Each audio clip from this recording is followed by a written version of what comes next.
So my name is Madison Miller. My major is journalism with visual media emphasis, and my presentation is called #NoFilter. #NoFilter is focusing on, as professional photographers, we can use our knowledge in photography to distance people from the unrealistic goal that filters and other applications are necessary in photographs. It shows and show the world that natural is beautiful. Before I get into my main presentation, I would like to give a little background on my life that ties back into this topic. It took me a long time to get where I am today. I've always loved photography, but that part was easy. It was the unpredictable path ahead of me that made it tough. My mother is an alcoholic, and that was the first time I put a filter on in my life. I put a smile on my face and didn't tell my friends about it. My dad soon took custody of my brother, sister, and I, but I had to transfer schools at the age of 12 and had to leave the town that I knew. Fast forward to college, getting into a serious relationship quickly and watching it go quickly south. That was the second filter I put on my life. I smiled through the pain, cut friends out of my life who thought they could help. Fast forward once more, and I moved to California in the same bad relationship. My third filter was put on, and I couldn't even recognize myself anymore. I was hanging out with the wrong people, and I didn't think I needed to change because showing my true self didn't seem like an option.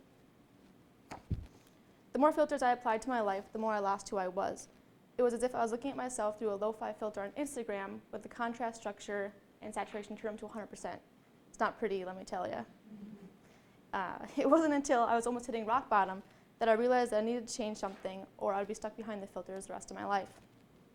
I was driving down the road one day and I came across a license plate that said Biola University alum. I had no idea what Biola was, but something pulled on my heart to go online and check it out. As I was online looking at it, another pull in my heart had me apply. And from the moment I received my acceptance letter from Biola, my life began to turn away from rock bottom. I came to Biola the next fall and began majoring in journalism with emphasis in writing and publishing. My life was still crazy in the beginning, and I was trying to find my place. The first semester was really tough. I was not used to all the Bible classes, and because I hadn't been in school for a while, my attention span wasn't as long as it used to be. I ended up failing my intro to journalism class and my intro to convergent class, the two classes that are kind of key in this major. I almost didn't come back in the spring. I was hiding behind my filters again, and I wanted to play it off like nothing was changing, but something had been changing inside me.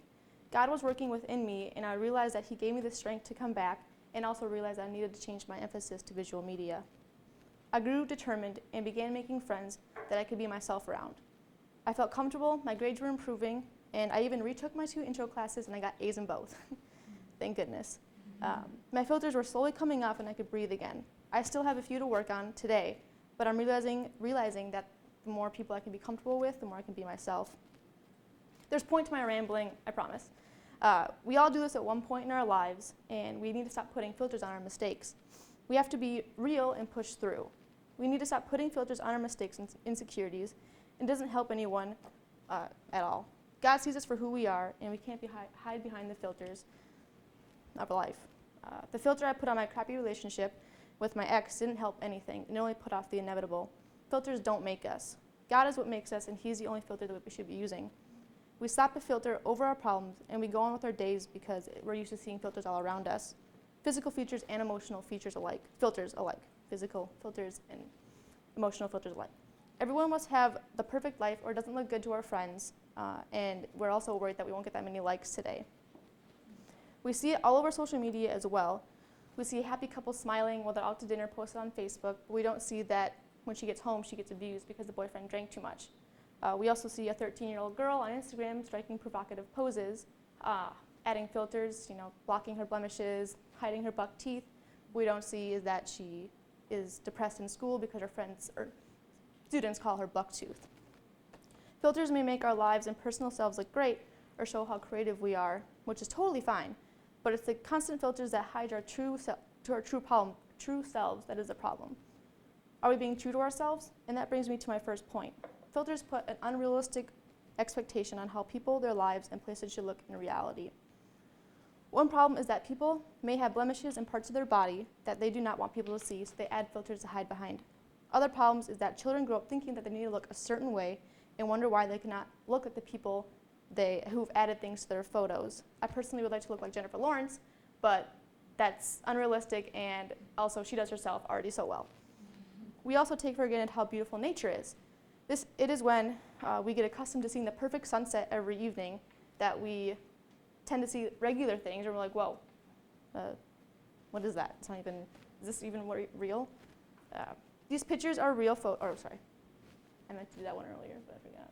Filters. Got it. And these pictures here are real photos without filters. The photography classes I have taken here at Biola have given me the understanding of how to take the time and make pictures stand out without filters or Photoshop. To help my case even further, I asked people to be a part of my presentation. I set up a small photo area in my apartment and just asked people to come in, be themselves, and I could take pictures of them without Photoshop or filters. There was some light cropping, but that was it. This is a sum up of everyone who came in for me. Basically, I was like, they all worried that they had to look beautiful and whatever. I'm like, no, just come in, you look good. I just want a picture of you being simple, smiling. You don't have to smile, however you feel comfortable with. I also interviewed them, but I'll get to that soon. The knowledge I have gained in photography has helped me learn that photos take time and effort. By time and understanding the camera, I can take photos and show how beautiful people can be without filters. I would like to thank the 4 visual classes I took here at Biola that taught me how to take real photos, all the journalism classes that taught me about truth, and the internship I had this summer in DC that had me create way too many memes with way too many filters and way too much Photoshop that I was like, this is why we're so accustomed to seeing all this stuff, because it's everywhere. Seeing constant pictures with unrealistic filters and alterations leave people thinking that they're not good enough to take or show their own pictures that they think aren't good enough. The next pictures are going to be these ones enlarged, but I asked each of them what their one insecurity was and one security, and that's so I could post it up next to their faces. These insecurities have been brought on by the constant impact that the world puts on to look our best, and if we're not 90 pounds and have a symmetrical face, we don't fit in. I found it a lot easier to talk to people about their insecurities than their securities. When I asked them about their securities, they're almost hesitant, and it took a little bit longer for them to think about it. It's this mask we put on in the world that we're so used to seeing so many perfect things that we feel like we can't talk about things that we think are perfect, but they are. So here is Alyssa. She was one of my subjects. Her insecurity is that when she played sports at a younger age, she has a bunch of scars on her legs, so she doesn't like showing them too much. But her security is her eyes. She likes them because they're shaped like almonds, and she loves her lashes as well. This is Kevin. He has never had the thickest hair as he got older, but he loves his blue eyes. This is McCall. She is insecure about the moles on her face. They're everywhere, apparently, and also her body shape. She loves her eyes, though, the color in particular, and her smile, because it is a great smile. This is Taryn. He's insecure about his teeth, but he loves his butt. He was dead serious. He was like, nope, that's not scary. This is Victoria. She's insecure about her nose, but she loves her goofy smile because even when she looks goofy, it means she's incredibly happy. This is Jack. He his legs weren't as young as they used to be, and he loves his smile. This is Maria. Being short makes it difficult to maintain a satisfactory weight, so she's insecure about that, but she's also secure about her curves, her lips, and her boobs. Caitlin, she had surgery on her upper rib this last summer, and she's insecure about the scar, and she also doesn't like her ears, but she said that when she wakes up, she looks decent. These are real, I didn't make these up. This is Marjorie. Her age she's insecure about, but she loves her eyes. This is Adrian. He hates looking at a side profile, but he loves his lips. This is Alyssa. I guess she looks young. That's what she's insecure about, but she guesses she has nice skin as her security. This is Anthony. He's insecure about his round big head, and his security is his smile, even though he didn't smile in the picture for me, whatever. With all this said, going back into my life after Biola, in photojournalism, a photographer cannot rely on the filters in Photoshop because we're here to show the truth. Los Angeles Times photographer Brian Wolski captured what seemed to be a very emotional picture of British soldiers in Iraq, and which it made the paper's front page. As it turned out, Wolski turned the photo into made one photo from 2 composites of the other ones, As you can see, that top one and the bottom one are just combined to make the one that made it on to the paper. And once he was confronted about it, Walski admitted to altering his photos and was later fired for his unethical practices. When piecing two pictures together, it's unethical. After I graduate, when I finally get into the professional world, I will have a better understanding of photojournalism when I perform. Also, as a Christian, I have the responsibility that Christ holds onto me by doing right by him. In conclusion, we are all image bearers of God, and social media's likability is not a strong foundation to hold on to. We need to understand ourselves without filters and Photoshop, because we're all beautiful just the way we are. Photographers have the responsibility to show their skills and demonstrate that with a little more time and effort, a picture with no additional effects can make the biggest difference between something being real and something that is not. Filters and Photoshop applications can be fun and creative, but it's when we're trying to hide from ourselves that the filters end up being in the way. So I have a video I made. I know time might run over, so you can stop it, but it's just me interviewing them, asking them what they think of social media filters and if they're helpful or harmful. You can just tell me to stop whenever.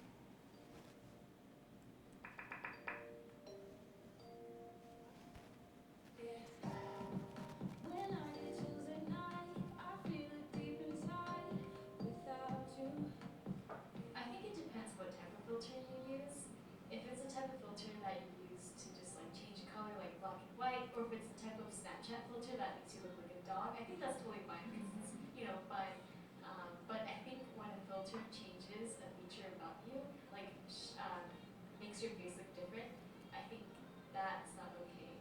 And it's a little bit wrong because I think God has created you beautifully just the way that you are. And like I wouldn't really want to change that. Well, from what I know about them, if they make me look better, that's cool. I don't see anything wrong with them. I think it's a good thing for people to be able to go in and be creative with their photos and the information that they're posting on social media. So I don't see anything wrong with filters. I think it's a good thing. So I feel that filters on social media can be both helpful and harmful. They're helpful for those of us who don't have the creative talents as others. They help us get the kind of lighting that we may want. They help us change the coloring, anything like that. Whatever it may be, it helps us kind of be more creative in our own ways. But at the same time, those of us who can get those pictures naturally, like sometimes filters aren't the best option. But I think they're harmful in the fact that when you're trying to change your appearance, like the way you look, sometimes it's for a funny purpose. Sometimes you're using filters just to, make yourself look goofy or change it to black and white or whatever it may be, and that's not so bad. But when you're trying to get rid of what you think are flaws, that's not. You shouldn't think that way because not what you may think is a flaw isn't a flaw to everybody else. And if you're changing your actual appearance and kind of like what magazines do when they Photoshop, it's not really giving that person's true identity. It's not really showing who that person really is, and I believe that's harmful in the long run. I feel that filters are harmful because people tend to edit themselves a lot, so they don't look the same as they would when you meet them in person. So I think it's kind of a way of, people hiding who they are. Even with landscape photos, everyone goes out and takes a picture of the forest and then they filter it and it looks completely different. So I really think that they aren't super helpful. I think they're creative in a way, but I think they're definitely overused. They do both.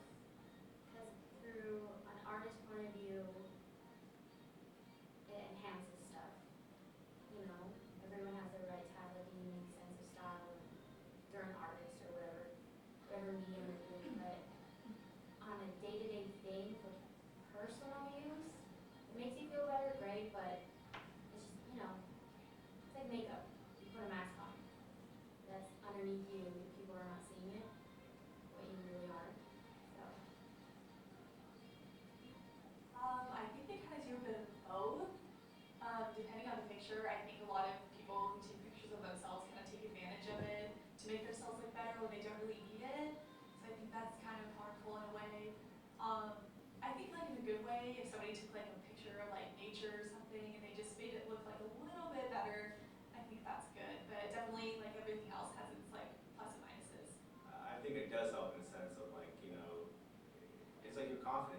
sometimes your hair, the way you dress, or anything like that. Sometimes you just want to feel good, so you put a photo up and it feels nice. But I do think it harms in the sense of it's gone out of control. So if you guys want to see the video, I'll post it. But basically, they're just all saying that it can do a little bit of both. You know, helpful, harmful. You just got to be careful what you're using. This has been #NoFilter. Thank you.